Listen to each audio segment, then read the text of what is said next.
एक बार फिर से स्वागत है न्यूक्लियर नॉन प्रोलिफरेशन ट्रीटीज के सीरीज में। आज हम सबसे इंपॉर्टेंट ट्रीटी को डिस्कस करने वाले हैं।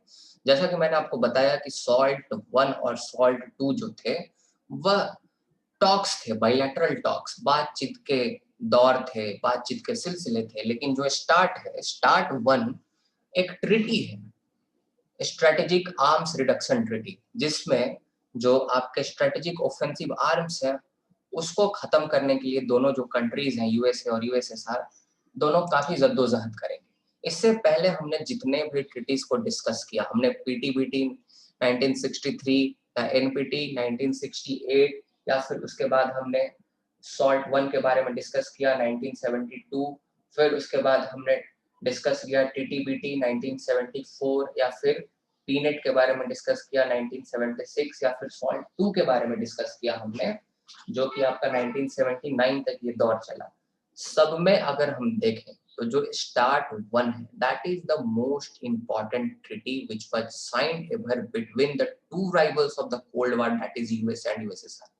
क्योंकि इसने, आप अंदाजा लगा सकते हैं इस फैक्ट से कि 1991 में ये ट्रीटी साइन की गई, और 1991 में जितने भी आपके एक तरह से स्टॉक थे न्यूक्लियर वेपन्स के, जो स्ट्रेटेजिक ऑफेंसिव आर्म्स के जो न्यूक्लियर स्टॉक थे, 100 में से 80% इस ट्रीटी के माध्यम से खत्म हो गए। 80% जो स्टॉक्स थे जो एग्जिस्टेंस में थे 1991 से, इस ट्रीटी के माध्यम से खत्म हो गए। 80% जो है वारहेड्स लगभग, और बहुत सारी चीजें। तो इस ट्रीटी में क्या है, हम ये देखने का प्रयास करते हैं।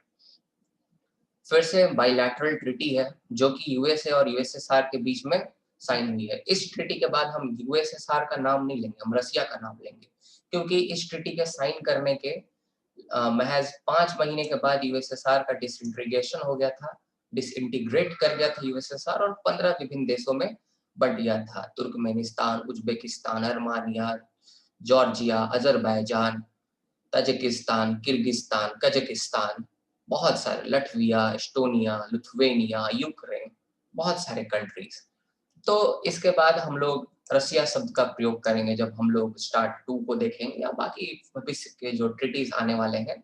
शॉर्ट 2 जो आया था आपका, फिर उसके बाद जो न्यू स्टार्ट 2011 के टाइम में, ओबामा के टाइम में साइन किया गया, तो और ओबामा पुतिन ने साइन किया, उसको जब हम डिस्कस करेंगे। तो ये बायलैटरल ट्रीटी है यूएसए यूएसएसआर के बीच में, जो जॉर्ज बुश सीनियर थे, जो कि 1989 से 1993 तक आपके प्रेसिडेंट थे यूएसए के, और इनके बेटे भी फिर प्रेसिडेंट बनते हैं, जॉर्ज बुश जूनियर।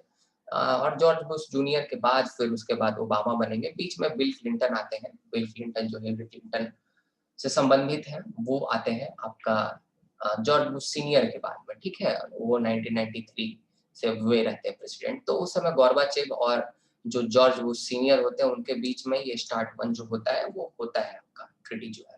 लेकिन इस ट्रीटी के बारे में पहले से प्रपोज कर रखा था, अपना विचार दे रखा था मेरे फेवरेट जो यूएस के आज तक के प्रेसिडेंट है, रोनाल्ड रीगन ने। इनके टाइम में ही आपके जो मॉन्ट्रियल प्रोटोकॉल है और तमाम जो इन्वायरमेंटल इश्यूज हैं, इनके टाइम में आगे बढ़े थे। मार्गरेट थ्रेचर जो यूके की प्राइम मिनिस्टर थी, और जो रोनाल्ड रेगन थे, इसके बारे में कभी बाद में हम चर्चा करेंगे।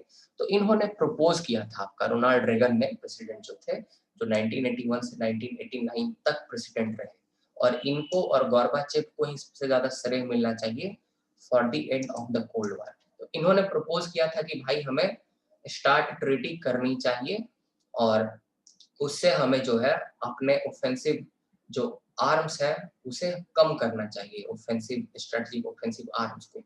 इस ट्रीटी का पर्पस था, इस ट्रीटी में कहा गया कि हम लोग जो अपने न्यूक्लियर वारहेड्स है, न्यूक्लियर वारहेड्स वो लिमिट कर लेंगे। मतलब दोनों यूएसए और जो यूएसएसआर है, जो रशिया है, वो अपने न्यूक्लियर वारहेड को 6000 तक करके सीमित कर देगा। मान लो 15,000 है यूएसए के पास एग्जाम्पल के तौर पे, तो वो 6000 कर देगा, और अगर 12,000 अगर रसिया के पास है तो वो उसको 6000, माने दोनों वारहेड का संख्या 6000 कर लेंगे।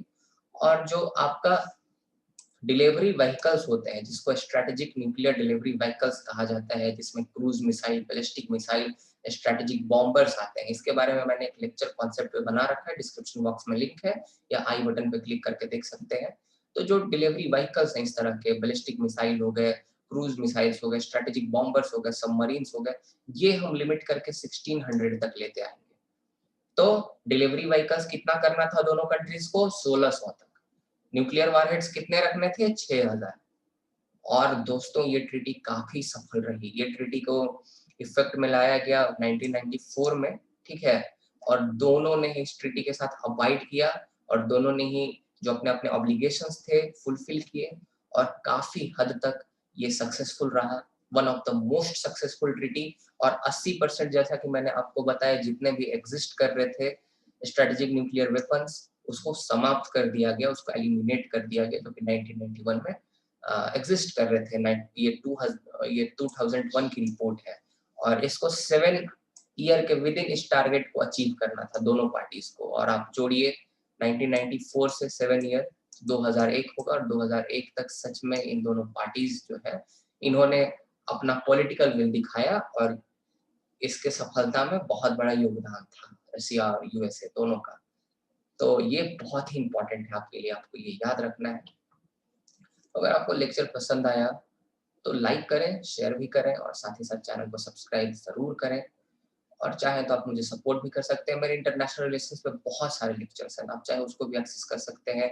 Realism, neo realism, liberalism, neo liberalism, Marxist perspective, everything. अगर आप बोलिएगा तो कंस्ट्रक्टिविज्म पे भी लेक्चर दे दूंगा, पोस्ट मॉडर्निज्म पे भी दे दूंगा। आप जो बोलिएगा मैं लेक्चर्स बना दूंगा। बहुत बहुत धन्यवाद दोस्तों।